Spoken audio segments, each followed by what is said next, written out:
The warmest of greetings to you, and welcome to Happily Ever Teaching. In this podcast, we help you enthrall your learners in every subject under the sun using the best teaching method known to science, storytelling. To do this, we feature special guest educators who are passionately keen for your children to become amazing and successful human beings. I am storyteller Chip Cahoon, and with me this week is... I'm Toria Bono. I am a primary teacher in a junior school on the South Coast. I currently teach Year 4, and I'm also the host of the podcast Tiny Voice Talks. Lovely to be here. Hi, I'm Helen. I'm a teacher in Buckinghamshire, currently teaching reception and Year 1 children. And today we are exploring English learning outcomes with this week's folktale from Colombia. You can listen to the story by downloading our sister podcast, Fables and Fairy Tales, or search our website, epictales.co.uk, for Basket Babies. There you'll find a video of me telling the story that you can share with your children. And if you sign up as an Epic Educator, you'll also get a copy as an ebook or paperback, as well as the full audiobook for you to download at any time. And there are even some tips for telling the story yourself, and a whole heap of resources to go with the lesson ideas we're about to discuss. Oh, as well as any extra lesson ideas that we don't have time to fit in this podcast. Right now, though, let's continue our discussion with Helen and Toria and our baskets of babies here. And Toria, I'm going to start with you today for our English, because you hinted that your English topic has a little bit of a connection to the PSHE we were looking at yesterday. Yes. So it was linked to something that Helen said. And I was thinking in PSHE, we look at who we've got, in our family per se, and, we're talking about the fostering and talking about adoption and so on. And I thought it would be great to have a debate with sort of upper key stage 2. Yes, ages 7 to 11. Yes. Could you love a stick if you were told it's your brother? Ooh, good That's one. an interesting one. I can see both Helen and I started thinking about that straight away. Could we love a stick if it was... Yeah. I thought it was fascinating because I thought in the story, the princess didn't blink. She was told that she'd given birth to a stick and she loved it instantly. And I thought, well, the children couldn't necessarily relate to, if it was your child, but they could relate to it if it was their brother. Little brother or sister, yeah. Yeah.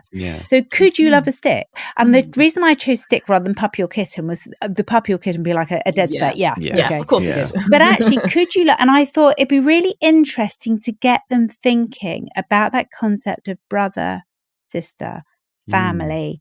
Actually, could you love a stick? And I just thought it's a really good oracy activity. I think oracy all too often departs from English when you're getting into key stage 2, and I think we need to get it back in there more. So a really good oracy activity, getting them to debate something along the lines of that. Yeah, and I think one of the most important things about having debates like that is that it encourages listening and interaction, and going off each other's viewpoint, which is how the world works. So we absolutely do need to have that in our classrooms. That could create some such interesting discussions, couldn't it? Just because it's like, as we all sort of looked when you said that idea, we're like, oh, haven't actually thought of that before. So you're giving the children this quite strange concept, but actually, I think once they got into it, they'd bring some real passion into the discussion. Something that actually I kind of vaguely thought of just before we started recording, I think. Slightly linked, but slightly not. I thought of the idea of giving maybe the younger children or even older children an inanimate object for the day to care for. Yeah. And just seeing if they could. And how that felt for them. And it would be interesting to see where that went. So it could be sticks, it could be a stone, the little pebble to look after. Yeah, that could be very interesting. Definitely.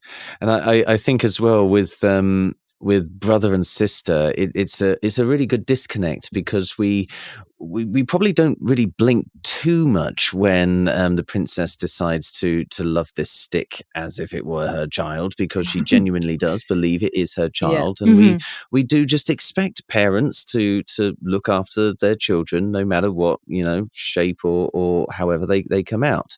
But with a brother and sister, it's it's slightly trickier, isn't it? There's not necessarily going to be quite so close a bond because you're maybe not as responsible, I guess, is the reason perhaps. We have things like sibling rivalry and so on, and it might be very easy to get jealous of a stick if it's getting more attention than you are, I would expect. Yeah. So yeah, that could be. The line that stood out for me in the story was when they'd gone to the garden, and they'd gone to the garden and the wife, and the prince threw the stick and said to the puppy, "Go and play with your brother." It was that really made my brain come alive with this whole, oh my goodness, that would be an amazing thing to debate. But I think it's a fascinating concept, and I think it's also linked in to actually that whole thing about fostering adoption, because fostering, you've got the mother-father link with the foster child coming in, but you've also got, brothers, sisters, definitely, having to engage with a child that they haven't engaged with before. So is it that you just instantly love that person because you've been told they're your new brother or sister? Or is it that bond grows? So if I did have a stick, it's that sort of thing about actually, will the bond grow? Yeah, and it's also lovely being able to explore, again, as we do often in this podcast, how different opinions are okay.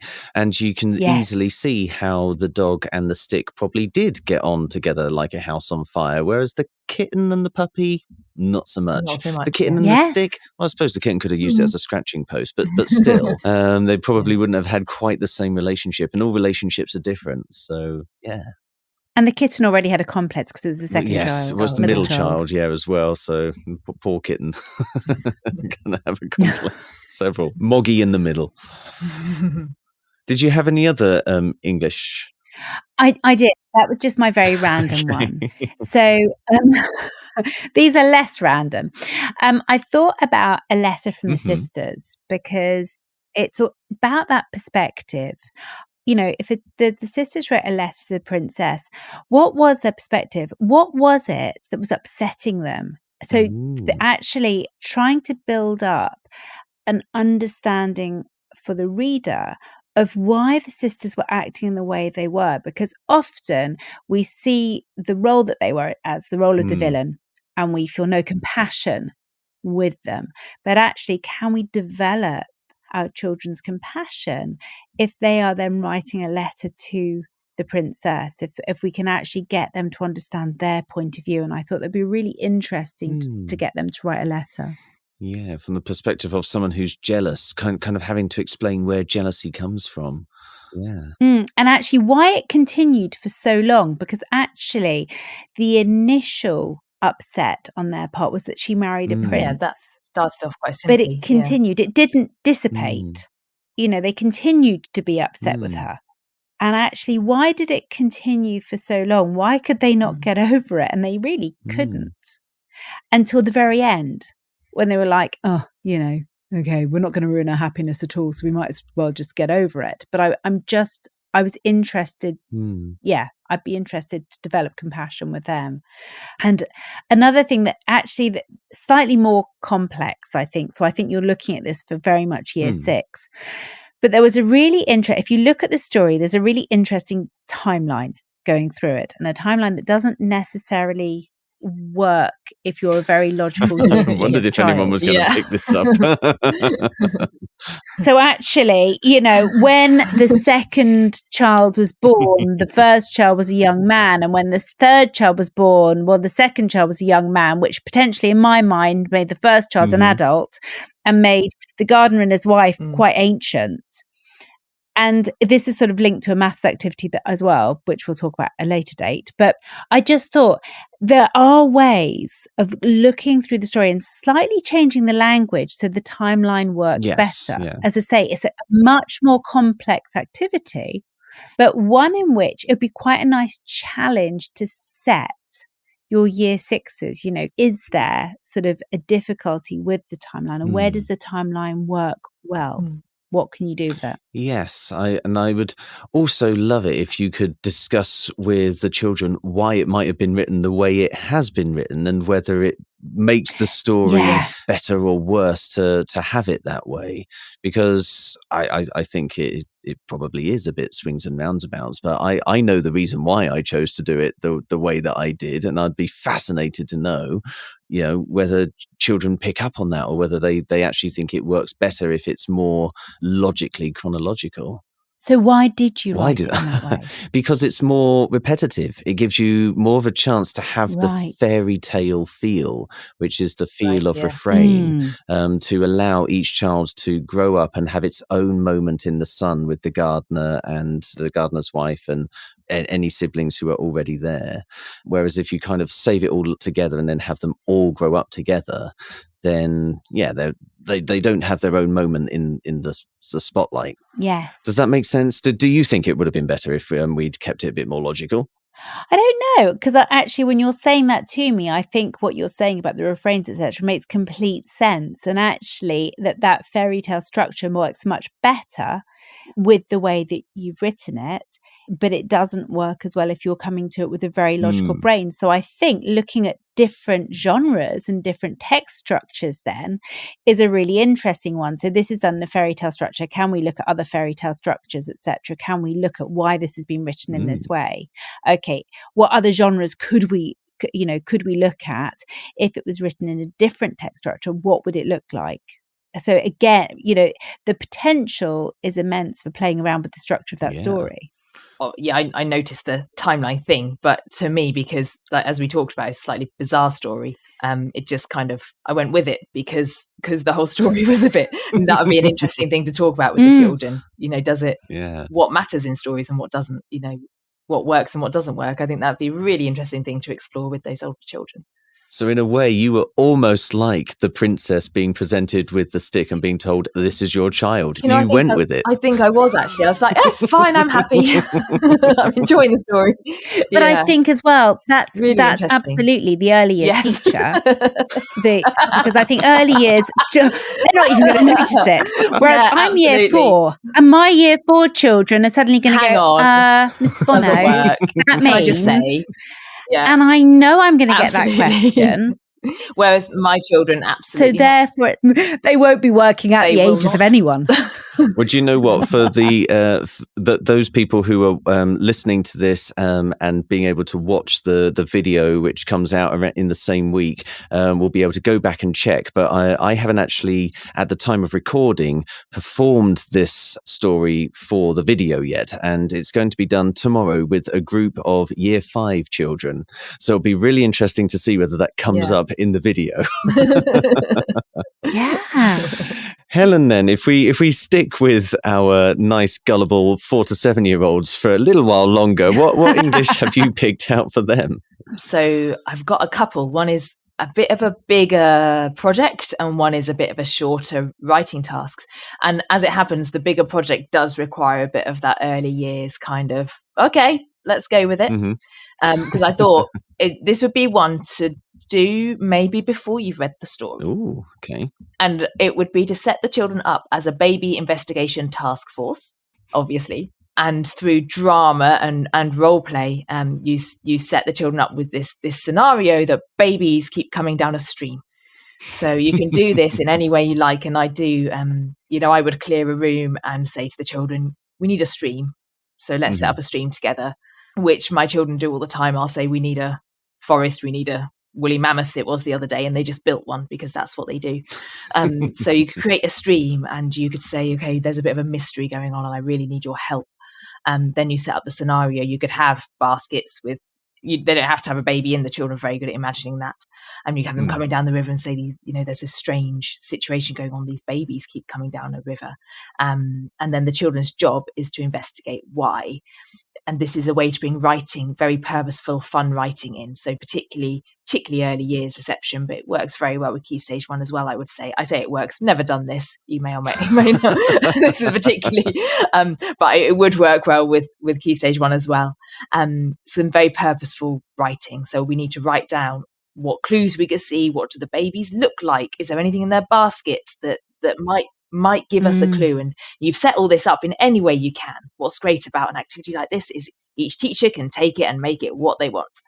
The baskets could have a note in And it could be a bit of an ongoing drama for the children to find out where these babies have come from. And like I say, you can just do it as a session, and they can just write down some clues, or you can get them writing letters and sending them back up the river.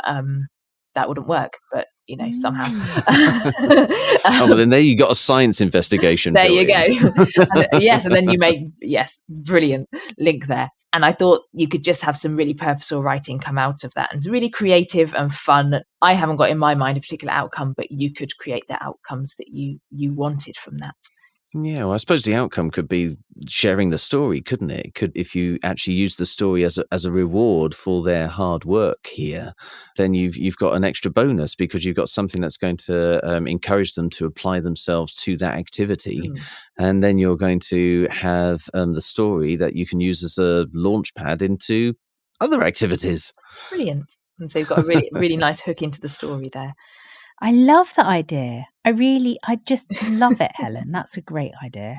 I want to create that for my children. Yeah, I'm keen on just creating a river in a room. Yeah, I do things like that a lot. I clear the room, and we set something up, and off we go. Fabulous. And, I thought that'd be a good, fun investigation for the children. And like I say, you could take it as far as you wanted, really, and keep the river in your classroom all week. Different things come down. There needs to be more of that going on in Key Stage 2 classrooms, Toria. So start the trend. So yeah, that was kind of my longer kind of take it where you will activity, and then a shorter writing activity. I kind of had this image of these babies going down in the baskets, and that kind of a lost Paddington Bear, please look after this bear situation. So I thought the children could make some, if you imagine that actually the wicked sisters weren't quite so wicked. Maybe they didn't want maybe they didn't intend the babies to meet the crocodiles. Perhaps they could write some notes to go with them. Here's a baby, please could you do this and that, and give it a home that has this in it, that has that in it, and some nice. You could do some sort of descriptive writing around that. And again, I would with my younger children, I would get them to actually write those on luggage tags and attach to a basket somewhere. Nice. And see if they get any replies. That's all we have time for today, folks. If you try out any of these ideas, or if you'd like us to help you teach a topic you are soon to cover with your young learners, let us know on social media using @TeachHappily, or leave us a review using your favorite podcast app. Please also share this podcast with your colleagues and help us start a story-led revolution in classrooms around the world, so children everywhere can learn in a way that's effective, memorable, and enjoyable all at the same time. Tomorrow, the gardener and his family will help us teach maths. But right now, it only remains for us to say cheerio, and we hope to hear your story soon. So, cheerio! And we hope to hear your story soon.